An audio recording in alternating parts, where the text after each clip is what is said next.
time comes when silence is betrayal.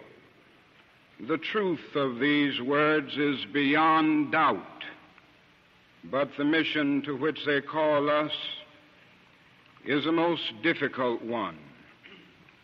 Men do not easily assume the task of opposing their government's policy, especially in time of war.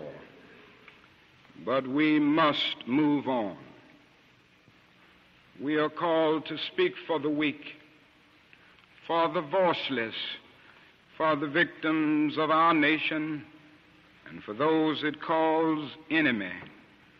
For no document from human hands can make these humans any less our brothers.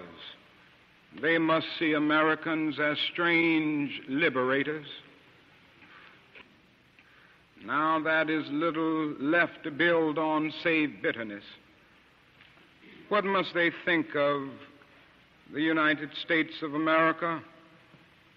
How can they trust us? Surely we must understand their feelings, even if we do not condone their actions. Surely we must see that the men we supported pressed them to their violence.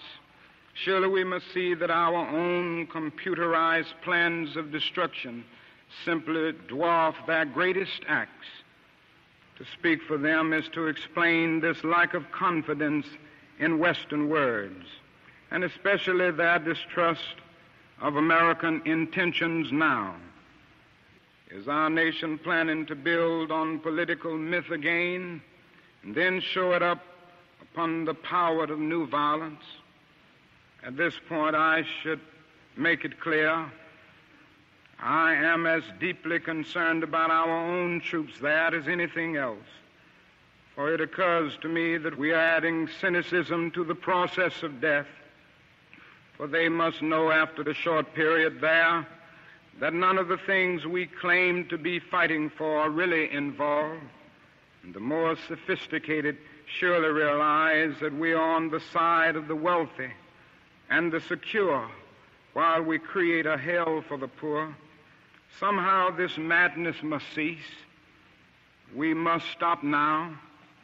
I speak for the poor of America, who are paying the double price of smashed hopes at home and death and corruption in Vietnam.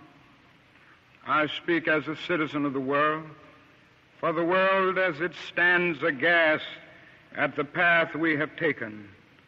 I speak as one who loves America. To the leaders of our own nation, the great initiative in this war is ours. The initiative to stop it must be ours. A nation that continues year after year to spend more money on military defense than on programs of social uplift is approaching spiritual death. Now let us begin. Now let us rededicate ourselves to the long and bitter but beautiful struggle for a new world. The choice is ours. If we will but make the right choice, we will be able to speed up the day all over America and all over the world when justice will roll down like waters and righteousness like a mighty stream.